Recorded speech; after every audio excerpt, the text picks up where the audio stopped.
Basile détective privé, Aladdin, Vaiana. Dans ce top 25, j'ai évoqué 3 films réalisés par le duo Ron Clements et John Musker. Évidemment, ils ont réalisé plus de films que ça chez Disney, mais sachez que cela a été difficile de classer ces films. Il fallait que je parle de 25 classiques d'animation Disney et Pixar sur à peu près 75. Donc effectivement, plusieurs films sont passés à ça de la 25e place. Et parmi ceux-là, il y a La Petite Sirène à la 34e place, Hercule à la 28e place, et enfin La Planète au Trésor à la 26e place. C'est le film auquel je regrette le plus de ne pas l'avoir mis dans mes 25 films Disney et Pixar préférés. Il fallait que je fasse des choix, et si mon classement aurait changé aujourd'hui, peut-être que La Planète au Trésor aurait monté de 2 ou 3 places. Peut-être qu'un jour je ferai une critique spéciale en son honneur, histoire de pardonner les gens qui auraient voulu voir ce film dans mon calendrier. Bon, vous allez me demander pourquoi parler des films de Musker et Clements, là, en ce moment. Eh bien, si vous êtes attentif, j'ai évoqué 6 films de Ron Clements et John Musker. Et les Disney-Films me diront « Eh, mais tu n'as pas parlé de La Princesse et la Grenouille ?» Eh bien moi, je vous réponds « Donc, La Princesse et la Grenouille, ou dans sa version originale The Princess and the Frog, est un film réalisé par, je ne vous les présente plus, Ron Clements et John Musker, sorti dans les salles de cinéma en 2009. L'histoire se passe à la Nouvelle-Orléans, en Louisiane. Tiana est une jeune femme travailleuse qui économise énormément pour pouvoir acheter un jour son propre restaurant, un rêve qu'elle veut réaliser depuis que son père n'est plus de ce monde. Lors d'une soirée, elle va rencontrer une étrange grenouille qui cherche à être embrassée par une princesse pour redevenir humain. Car cette grenouille est en fait le prince Naveen, qui a été transformé par le docteur Facilier, un sorcier vaudou. Tiana accepte d'embrasser Naveen à condition que celui-ci l'aide financièrement pour son futur restaurant. Mais après avoir donné ce baiser, elle va découvrir qu'elle s'est elle-même transformée en grenouille car elle n'est pas une vraie princesse. Du coup, Tiana et Naveen vont repartir dans le bayou pour trouver quelqu'un qui pourrait les faire changer en humains. Comme vous le voyez, ce film est à la seconde marche de mon podium. Pourquoi ? Parce que ce film est cool. Attention, je ne dis pas cool dans le sens « mouais, c'est bien ». Non, je dis cool dans le sens « bordel, je ne m'attendais pas à un tel film ». Déjà quand on regarde seulement le titre, La Princesse et la Grenouille, avec le logo Disney à côté, on s'attend à un film de princesse classique, avec une héroïne nunuche et passive, et un prince charmant, vaillant et beau gosse. Bon, il est vrai que Naveen, niveau apparence, il est pas dégueulasse, mais dans 80% du film, il est sous la forme d'une grenouille. Donc disons que la beauté n'est pas son point fort pendant la grosse majorité du film. En plus, il est flemmard et il veut trouver une femme fortunée pour qu'il puisse avoir des vivres. Donc c'est un prince qui a un peu la loose. Et Tiana, quant à elle, ce n'est pas du tout une princesse. C'est une femme simple qui vit en société, qui travaille très dur pour réaliser ses rêves. Elle n'est princesse que pendant le bal costumé, d'où le quiproquo de Naveen, croyant qu'elle est une vraie princesse. Je trouve que Tiana fait partie des héroïnes auxquelles les petites filles peuvent s'identifier aujourd'hui.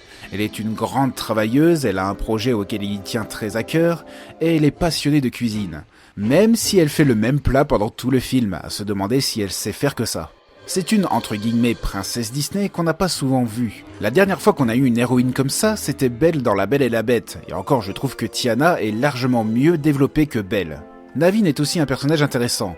Pas aussi intéressant que Tiana malheureusement, mais intéressant quand même.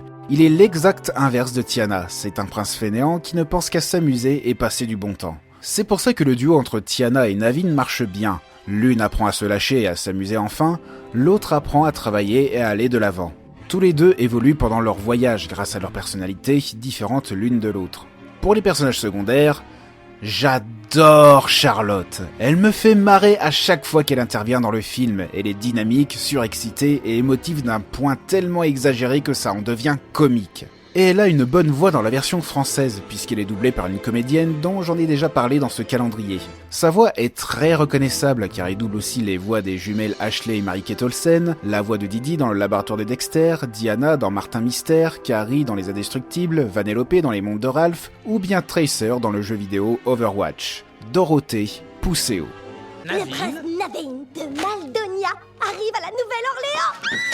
Oh, n'est-il pas mirifique? Oh, dis-lui ce que tu as fait, Big Daddy. Dis-lui. Eh bien, je l'ai invité... Big Daddy a invité le prince à notre bal masqué de ce soir. Ah, dis-lui ce que t'as encore fait, Big Daddy. C'est à toi. Et ce sera l'invité... Ce sera l'invité.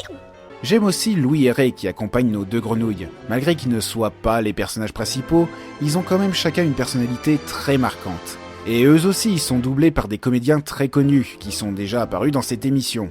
Allez, petit blind test. Devinez qui double Louis. Ouh, le Bayou est la meilleure école du monde. Tous les grands musiciens jouent sur des bateaux à aube. Et moi, le vieux Louis, je serais prêt à tout pour faire un bœuf avec mes idoles. Oui, c'est bien la voix de Richard Darbois. Et Ray? Il serait temps que je me présente. Je m'appelle Raymond, mais tout le monde m'appelle Ray. 100% cajun, mon gars. Un brave habitant du Bayou. Vous êtes sur mon nouveau dans le coin, vous, hein? Personne? Eh bien, c'est celle d'Anthony Cavanagh. Oui, ça m'a surpris aussi. Je ne peux pas parler des personnages de La Princesse et la Grenouille sans évoquer le docteur Facilier, le méchant du film. Ce personnage est classe. Son chara-design est très inspiré de celui du Baron Samedi, l'esprit des morts dans la culture vaudou. Son ombre est lui-même un personnage, comme si le docteur Facilier avait une deuxième personnalité, plus moqueur, plus farceur. Et ses amis viennent de l'au-delà. Il a une chanson qui dévoile sa véritable personnalité. Il est manipulateur. Il nous fait comprendre que vous aurez beau faire affaire avec lui, c'est toujours lui qui gagne au change. Bon, à part à la fin du film, il faut s'en douter, c'est un méchant Disney. Et c'est bien connu, les méchants ne gagnent jamais chez Disney. Bref, je le dis et je le répète, le Docteur Facilier est putain de classe. Et c'est pour ça qu'il fait partie de mes méchants Disney préférés, avec Scar et Frollo. Et tiens, parlons donc des chansons de La Princesse et la Grenouille. Tout comme dans Aladdin, j'aime toutes les chansons. Il y a du jazz, du blues, du gospel. C'est très varié et je ne me lasse pas de les écouter en boucle. J'ai déjà évoqué Mes amis viennent de l'au-delà, c'est une chanson qui introduit très bien le méchant du film et l'intrigue principale.